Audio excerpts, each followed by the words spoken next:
پھر اسی طرح ایک آیت آتی ہے سورہ طٰہٰ میں ورس نمبر 124, وَمَنْ أَعْرَضَ عَنْ ذِكْرِي فَإِنَّ لَهُ مَعِيشَةً ضَنْكًا وَنَحْشُرُهُ يَوْمَ الْقِيَامَةِ أَعْمَى. And whoever turns away from my remembrance, indeed he will have a depressed life, and we will gather him on the day of resurrection blind. آپ کو پتہ ہے کہ دنیا میں ہمارا جو بیہیویئر ہوگا نا, اس سے ملتی جلتی ہماری آخرت ہوگی. دنیا میں جو اللہ کے ذکر سے اعراض برتے گا, بلائنڈ رہے گا, آخرت میں وہ بلائنڈ اٹھے گا. اس نے نہیں پرواہ کی کہ اللہ کا ذکر کہاں ہو رہا ہے, اس نے اس کو ویلیو نہیں دی. تو یہ ہمارا ایک اور بہت بڑا ہرڈل ہے کہ ہم اگنور کرتے ہیں ریلیجن کو. یعنی میں کتنی دفعہ اپنی کلاسز میں بھی دیکھتی ہوں کہ کوئی دروازہ کھلتا ہے, ذرا سا اسٹوڈنٹ جھانکتا ہے اور چپ کر کے باہر چلا جاتا ہے. کتنے اسٹوڈنٹس جو ہیں وہ کلاس میں نہیں آنا چاہتے, وہ باہر بیٹھے رہیں گے بیکار. اب آپ کالج آ ہی گئے ہیں, کوئی ایسا کام بھی نہیں ہے, تو کوئی اچھی بات ہی انسان سن لیتا ہے. لیکن ہم کہتے ہیں نہیں, میں نے بیکار باتیں کر لینی ہیں, وقت ضائع کر لینا ہے, باہر گرمی میں بیٹھ جانا ہے, اے سی کے لیے ہی آ جائیں, کمفرٹیبل سیٹنگ کے لیے ہی آ جائیں, کچھ تو سن لیں گے نا, کچھ تو فائدہ حاصل ہو جائے گا اس مجلس میں بیٹھنے کا.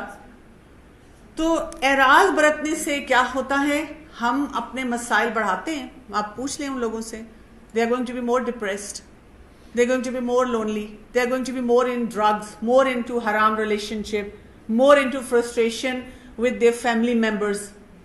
ان کے مسئلے مسائل ہمیشہ زیادہ ہوں گے اپنی زندگی میں. سو یہاں پہ ہمیں پتہ چلتا ہے کہ اپنی پرائیورٹی سیٹنگ صحیح کرنے کی ضرورت ہے. مثلا ڈیلی ریسیٹیشن ہونی چاہیے.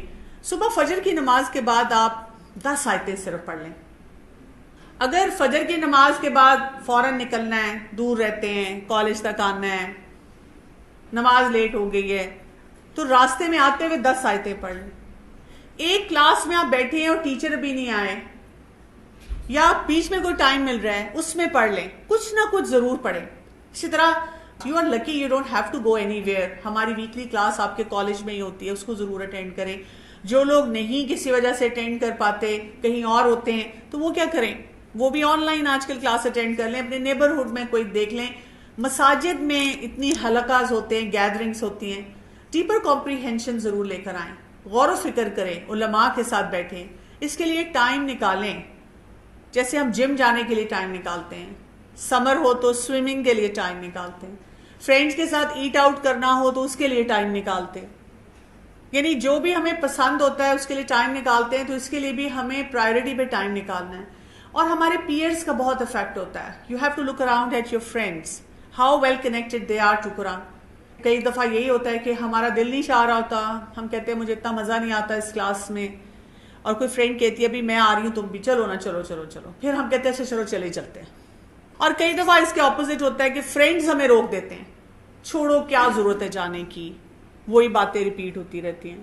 اس ہرڈل کے لیے یہ سارے سلوشنز ہیں ہمارے پاس. نیکسٹ ہرڈل دیکھتے ہیں, سورہ الحشر کی آیت نمبر 19 کو آپ دیکھیں. وَلَا تَكُونُوا كَالَّذِينَ نَسُوا اللَّهَ فَأَنسَاهُمْ أَنفُسَهُمْ أُولَٰئِكَ هُمُ الْفَاسِقُونَ. And be not like those who forgot Allah, so He made them forget themselves. Those are the definitely disobedient. تو یہاں پہ ہمیں ہمارا ہرڈل پتہ چلتا ہے, forgetfulness. بھول ہم بہت جلدی جاتے ہیں. مثلا پیئر افیکٹ ہے, فرینڈ نہیں کرے تو ہم بھی نہیں کرے. آپ دیکھیں, آپ کئی دفعہ فیصلہ کرتے ہیں کہ ہم نے نماز پڑھنی ہے, فرینڈز پڑھ رہے ہوں تو آپ کو یاد آ جاتا ہے, فرینڈز نہ پڑھ رہے ہوں تو آپ بھی بھول جاتے ہیں. یا اور زیادہ انٹرسٹ ہوتے ہیں, there are other interest on the priority. یا ہمارا ٹیسٹ نہیں ہے قرآن کے لیے, ریلیجس گیدرنگس کے لیے, اس پہ بھی پھر ہمیں ڈسکنیکٹ فیل ہوتا ہے. یا ہمیں اکاؤنٹیبلٹی کا جو ایک کانسیپٹ ہے وہ بہت ویگ ہے, ہم کہتے ہیں اللہ معاف کرنے والا ہے. یا ہماری اونرشپ نہیں ہے ٹورڈز ریلیجن. تو ان سب باتوں کی وجہ سے ہمارا یہ ہرڈل وہیں کا وہیں رہتا ہے. اگر ہم ان ایریاز کو فکس کریں گے تو انشاءاللہ یہ بھی ٹھیک ہونا شروع ہو جائے گا. نیکسٹ ہرڈل ہمارا جو ہے اس سے ہمیں پتہ چلتا ہے, دس از سورہ توبہ ورس نمبر 125 کو دیکھیں. وَأَمَّا الَّذِينَ فِي قُلُوبِهِم مَرَضٌ فَزَادَتْهُمْ رِجْسًا إِلَىٰ رِجْسِهِمْ وَمَاتُوا وَهُمْ كَافِرُونَ. But as for those in whose heart is the disease, it has only increased them in evil to their evil. and they will have died while they are disbelievers. یہاں بات ہو رہی ہے ہپوکریٹس کی, منافقت کی. اور منافقت کے بارے میں ہمیں پتہ ہے نا, منافقت کے ٹریٹس ہیں, جھوٹ بولنا, وعدہ پورا نہ کرنا, ٹرسٹ تھا اس کو بریک کیا, امانت میں خیانت کی. اگر ہمارے اندر اس قسم کی ہماری پرسنالٹی میں چیلنجز ہوتے ہیں تو this becomes a big hurdle. اگر ہم چاہ رہے ہوتے ہیں کہ ہم دنیا میں بھی پرفیکٹلی فٹ ہوں اور دینی پیکج میں بھی پرفیکٹلی فٹ ہوں, دیٹ وونٹ ہیپن. اسی لیے آپ دیکھیں کہ Quran is for the living hearts. Dead heart کوئی اس کو فائدہ نہیں ہوگا. آپ اس کو رسیوں سے باندھ کر ایگزام بیسڈ یہ سیشنز کروا لیں, اسے کوئی فائدہ نہیں ہوگا.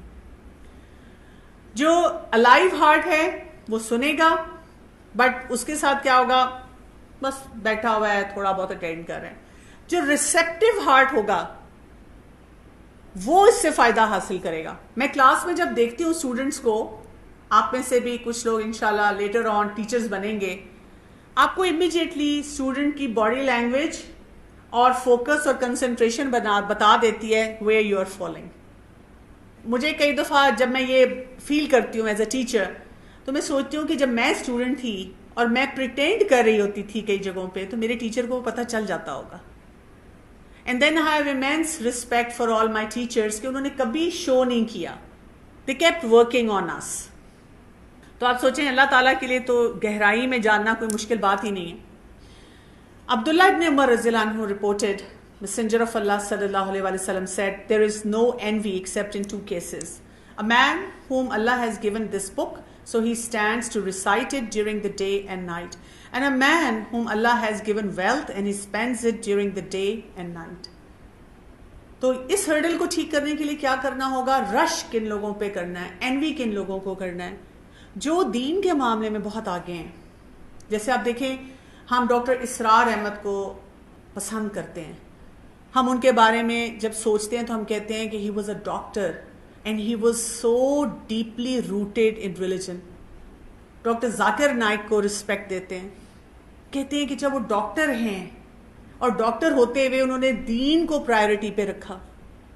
ہاں, ہم شاید اپنے پروفیشن کو نہیں چھوڑ سکتے یا چھوڑنا چاہتے, فلی شاید وہی کام نہیں کرنا چاہتے جیسے ڈاکٹر اسرار احمد یا ڈاکٹر ذاکر نائک نے کیا, لیکن ہم اتنا تو کر سکتے ہیں اپنے پروفیشن کو کیری کرتے ہوئے دین کی سمجھ کو بڑھا لیں, اس کو پرائیورٹی پر ساتھ ہی لے آئیں, because we have marvelous examples around us.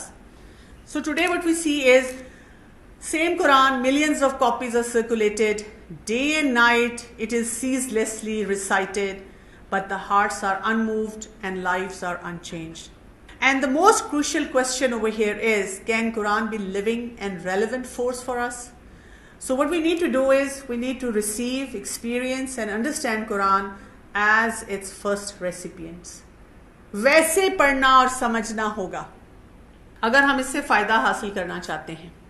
اور یہ یاد رکھنا ہوگا کہ this is the most well protected guidance which has been passed on to us. جیسے ہم کوئی authentic ریسرچ پڑھتے ہیں اور پھر اس کو پریکٹس کرتے ہیں اپنی میڈیسن میں کہ یہ پروو ہو گیا ہے, بس اب یہی پریکٹس ہوگی, یہی میڈیسن دی جائے گی, یہی پروسیجر کیا جائے گا.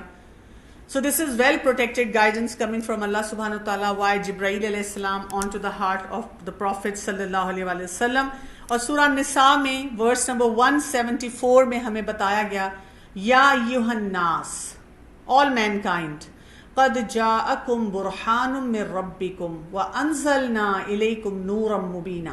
O mankind, there has come to you a conclusive proof from your Lord, and we have sent down to you a clear light. اس سے اوتھینٹک لٹریچر, مٹیریل, مصحف آپ کو نہیں ملنے والا.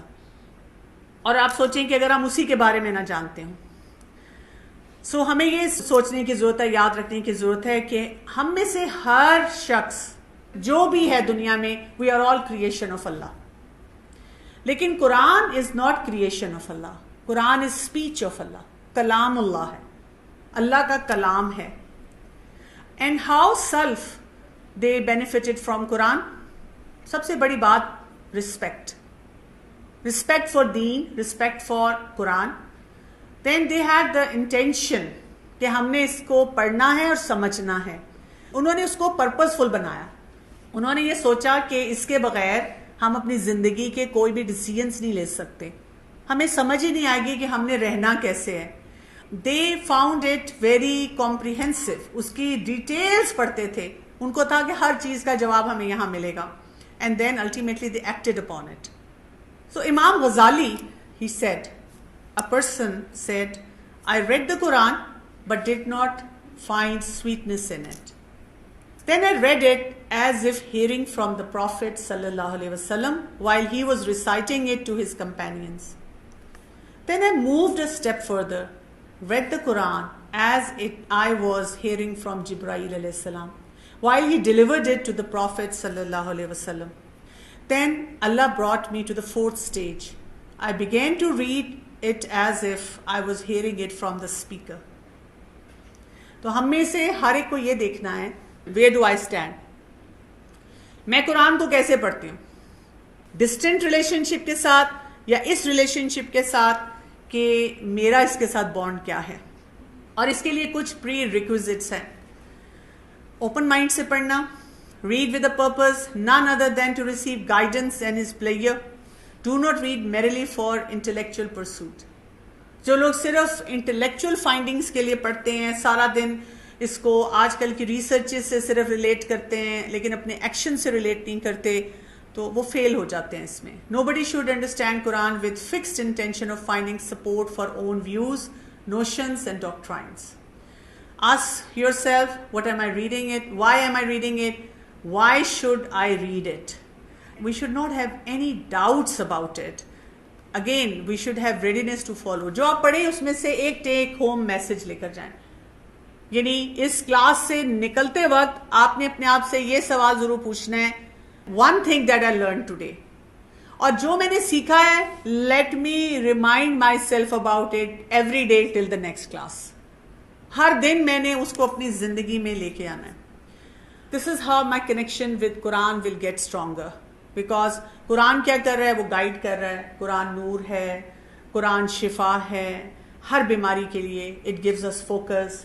The strongest connection with Allah subhanahu wa ta'ala, it helps us differentiate between right and wrong and it protects us from all evil.